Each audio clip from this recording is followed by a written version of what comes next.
Hello, Calidus here with another competitive metagame deck. Today I'll be covering thick weenies, similar to wet weenies, but with a little thickness added, the latest set. So let's dive in.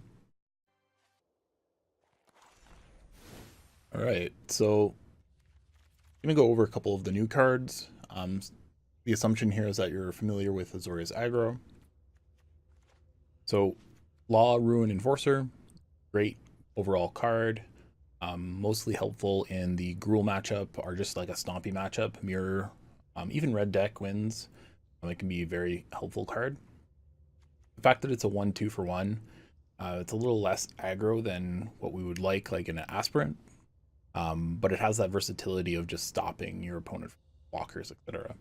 So it's a really good addition. It definitely finds play. We even side in a couple extras depending on the matchup. Another one of the nice additions, and probably the most important, is Teferi Time Raveler. So this is the best card in the deck, the best against control. And I hate control.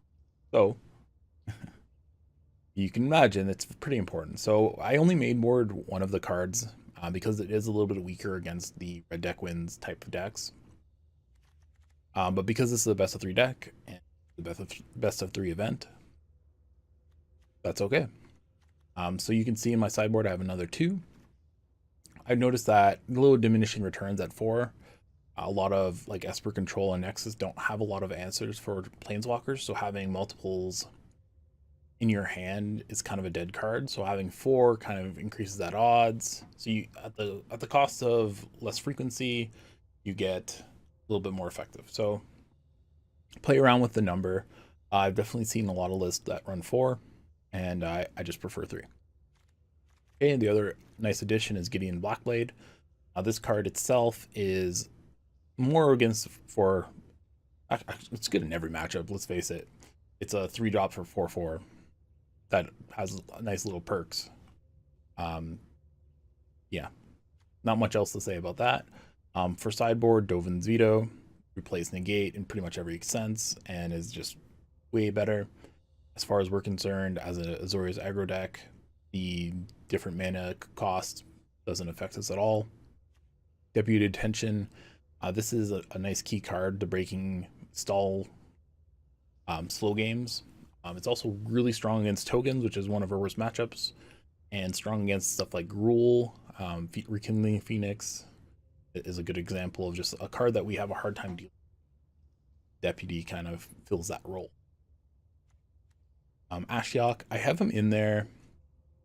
Kind of, it's not necessary, but I hate Tameo and I hate Nexus of Fate, and this helps in those matchups, or in that matchup. There's a few other reasons to have Ashiok. Rekindling Phoenix is actually another good reason. So play with it as you will. It's a one of. I mean, it's not meant to be game changing. It's just a nice addition when sideboarding. The Wing Falcons, they're in there to replace the Law-Rune Enforcers, or maybe the Aspirants, depending on the matchup. Aspirants in the case of red deck wins, and then Law-Rune Enforcers in case of a control. The worst creatures are kind of a unique twist that I like to put in, because they're a 1/3 for 3 and they give a buff. So the buff is actually pretty important here. It gives some flexibility to the card, and Adanto Vanguard unfortunately is not good in some matchups. Like an example would be red deck wins, and this is kind of like a trade. It's almost a 1-for-1 with the Adanto Vanguard, because it's harder for red deck wins to kill it. It's a good defensive. It's great on the draw and against red deck or the mirror match even. So give it a try. I found a lot of success. Had a lot of success with it, so I think you will too. And yeah, that's the deck in a nutshell. Everything else is pretty standard white weenie. You can tell I cut a little bit of Conclave and a little bit of Loxodon. Again, this is purely because that's how I felt. I felt like Loxodon makes you over the board, and then Conclave Tribunal is just a worse Teferi for me in a lot of matchups. So those are where my cuts came in. I'm really happy that we can mainboard Adanto nowadays. There was a period where it was just too risky. now that red deck is kind of tailored back a bit and is a little bit slower. Well, maybe not slower, but we have more outs against red deck because of the Gideon and because of the Enforcer. So we can get away with having Adanto in there even for game 1. So yeah, that's Thick Weenies. Give it a try. I got 7 wins with it. You can too. Thanks for watching my video, and as always, please hit that subscribe button. There will be more content in the future.